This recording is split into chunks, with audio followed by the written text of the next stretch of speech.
If you're over the age of 10, you most certainly have played a Wii. And if not played, then you've definitely seen or heard of one. It was the hot new gaming system of the early 2000s that every kid had to have.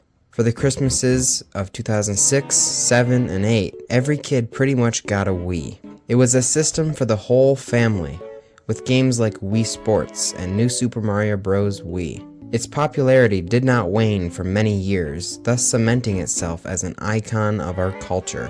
This is the rise and fall of the Wii. The year is 2005. Nintendo's most recent gaming console, the Nintendo GameCube, has been successful, but is going to need a successor soon. At E3 2005, a video game convention, Nintendo revealed the console portion of the Wii, keeping the controller interface under wraps for now. The controller was later revealed at a Tokyo convention. The following year, at E3 2006, Nintendo revealed their fifth console, the Wii, in its entirety. The idea behind the Wii was to not make the most powerful console, but to make one with great social interaction capabilities.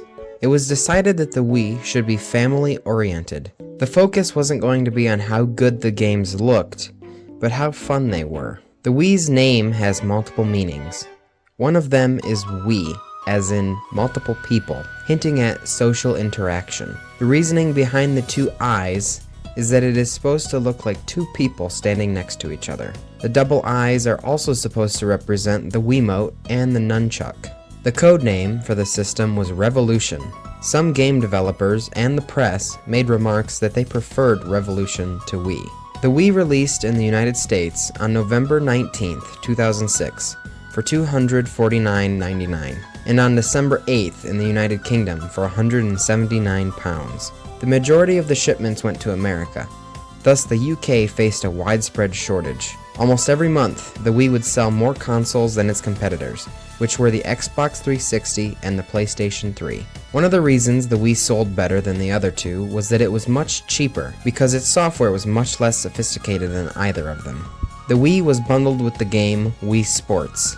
This game completely revolutionized gaming. It attracted gamers and non-gamers. Suddenly, your whole family was circled around the TV, all taking turns bowling. Even Grandpa and Grandma were wanting to play the games. Wii Sports introduced millions to the Wii and paved the way for a new era of casual gamers. In 2007, in the US, the Wii sold more consoles than the Xbox 360 and PS3 combined. In Japan, the lead was even greater, being 6-1 nearly every week since its launch. The Wii became the market leader for its generation, the first time for a Nintendo console to do so.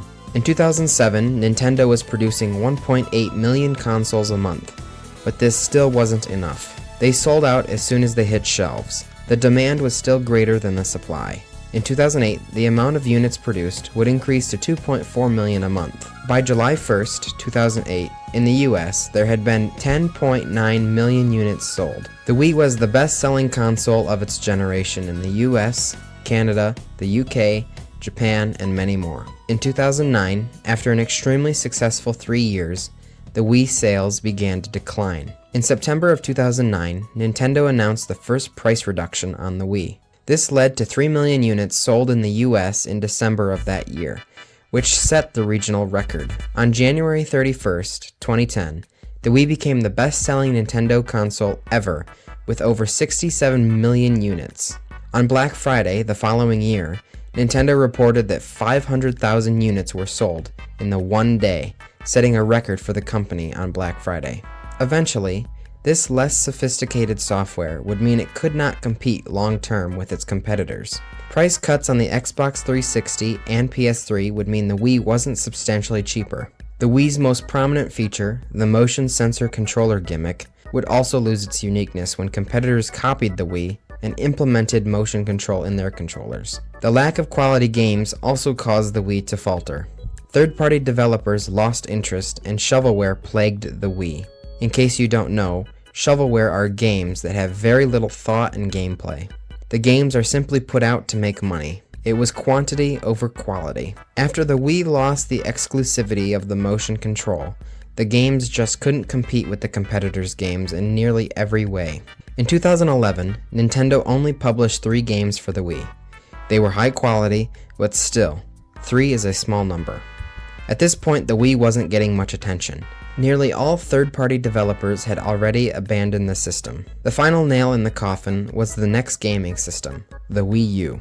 Despite Nintendo promising to not forget about the Wii and continue making games for it, it was ditched. Nintendo paid all their attention to their new console. The Wii, already on its last leg, finally collapsed.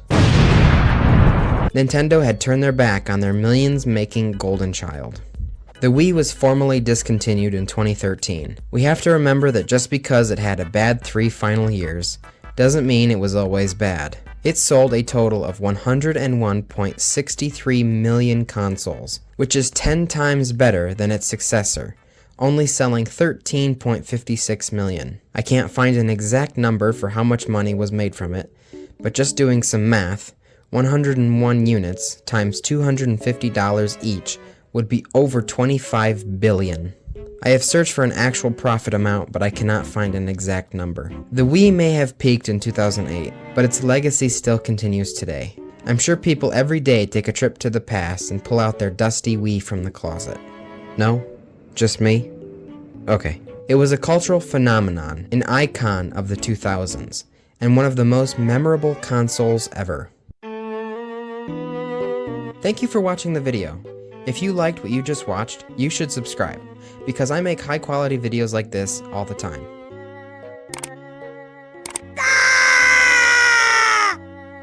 Thank you.